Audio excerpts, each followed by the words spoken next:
Eis-nos de volta, não regressados do inferno, porque, uma vez lá chegados, é impossível regressar, assim diz a história e diz a vida. O que nos salva é a possibilidade de construir o inferno a cada passo.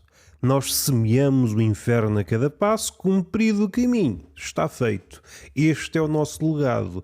O legado singular, o legado coletivo. Nós deixamos às gerações futuras não o inferno completo, mas uma espécie de Frankenstein de infernos. Vamos colando inferno atrás de inferno. Volta e meia, sobretudo na infância, que é o terreno fértil para todas as fantasias, à exceção de algumas de caráter mais pecaminoso, esse declive que nos faz resvalar até que o fogo se acabe e a palavra se despede de nós, como que esbaforida, incrédula pela sua falta de poder, incrédula pela sua impotência. E aí em que mudamos o registro de uma falsa humanidade para uma animalidade, somos um bicho todo de garras, todo de apetite. E a cavalo nesse apetite conhecemos-nos, quiçá não na íntegra, mas a primeira sílaba verdadeira do nosso nome. Somos o animal em latim, a primeira sílaba já está em itálico. É a propensão para cairmos em tentação. Uma palavra que tem o seu papel, que está ereta, mas na verdade somos um ser inclinado, latim, língua morta, etc, etc, como dirá algum poeta neste ou noutro século.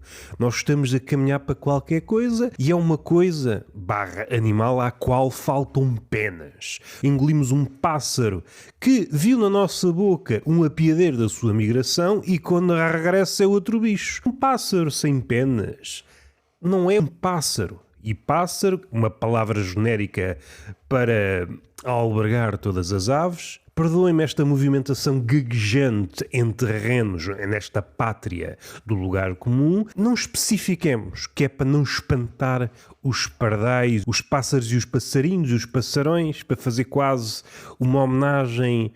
E é uma homenagem não sentida. Foi uma homenagem assim de passagem ao filme do Pasolini, aquela ideia de tão humana que é, não vai até ao final do filme, esta vontade de doutrinar os pássaros para não comerem outros pássaros, como que tentar extirpar do pássaro esse animal cheio de penas que voa e também vem cá abaixo para humanizar, para confraternizar com este ser alegadamente bípede. Mas o que é a bipedia ao pé do animal que voa? Um falcão é um bicho todo olho, está a olhar lá de cima. E será que é útil usarmos o falcão para tentarmos adentrar no que é a comédia? A comédia que é encontrar a distância certa. Este encontrar é sempre um encontrar tardio. Não é um encontrar assim que o acontecimento acontece. É depois, há tempo. A comédia bem feita necessita de um certo tempo, de um certo espaço. Apesar da homenagem muitas vezes propalada a uma distância bastante segura de que o bobo faz questão de afirmar, esta distância é que se faz comédia. E eu pergunto exatamente a mesma coisa ao falcão. O falcão é mais falcão quando está lá no alto a observar tudo ou quando começa este movimento tão característico que é o despenhamento? Cair a pique com vista a dinamitar a fome. Onde é que começa e onde é que acaba a comédia? É lá no alto, em que ele observa, no fim de contas, lá no alto, o falcão é uma máquina de apequenar coelhos e outros animais. Ele vai lá para o alto para que tudo lhe pareça pequeno. E a comédia faz muito isso. Nós somos mais modestos nestas técnicas de distanciamento, afastamos-nos a ponto que o elefante se torna uma formiga. E assim já podemos fazer uma luta mano a mano com uma formiga. Porém, há aspectos do elefante que só são discerníveis a um palmo do elefante, só que aí perde-se a vida. No caso do falcão, não é que ele perca a vida contra uma lebre, há de haver exemplos, que há sempre exemplos para tudo, mas essa lebre não faz alarde. Não há crónicas da lebre, este foi o dia em que eu derrotei um falcão, porque caso contrário, nasce uma vingança e acabam-se as lebres. Os falcões até deixam de comer lebres, começam a matar por desporto. Isto tudo para dizer o quê? A comédia começa lá do alto e é até o ponto em que caça o coelho. Este caminho todo, a pique lá do alto, em que as coisas são pequenas, até ao tamanho real da coisa, até ao momento de abocanhar, até ao momento de sufocarmos com a nossa própria fome, há comédia. Atualmente, como nós evitamos o conflito, vemos nessa imagem segura lá do alto, a uma distância de apequenar as coisas, é um modelo único, não é associável a outro. À medida que nos aproximamos da coisa, estamos a agigantá-la. Do ponto de vista da luta, é uma lei dos fracotes. Quem faz arte ou comédia à distância é sempre uma coisa de fracotes.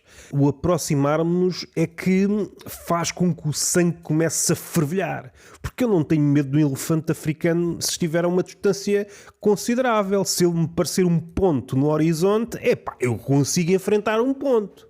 A menos que seja na cara e seja cancro. Aí não sou capaz de enfrentar um ponto. Mas assim que me aproximo, estou a dar centímetros ao elefante. A partir do momento deixa de ser um ponto e começa a ganhar tromba, começa a ganhar patas, começa a ganhar metros, começa a ganhar tonelagem. E é a partir daí que eu meço a coragem. Corajosos de sofá, quando uma pessoa está abraçada à inércia, não é bem um corajoso. É preciso pôr a coragem a ato. E a comédia não é exceção, ainda que haja sempre a subversão. E às tantas chegamos ao pé do elefante mascarados de elefante até para provocar uma certa surpresa no elefante. E o elefante pode ter uma reação contrária. Tu ao longe eras pequeno e ao aproximar-te continuaste pequeno.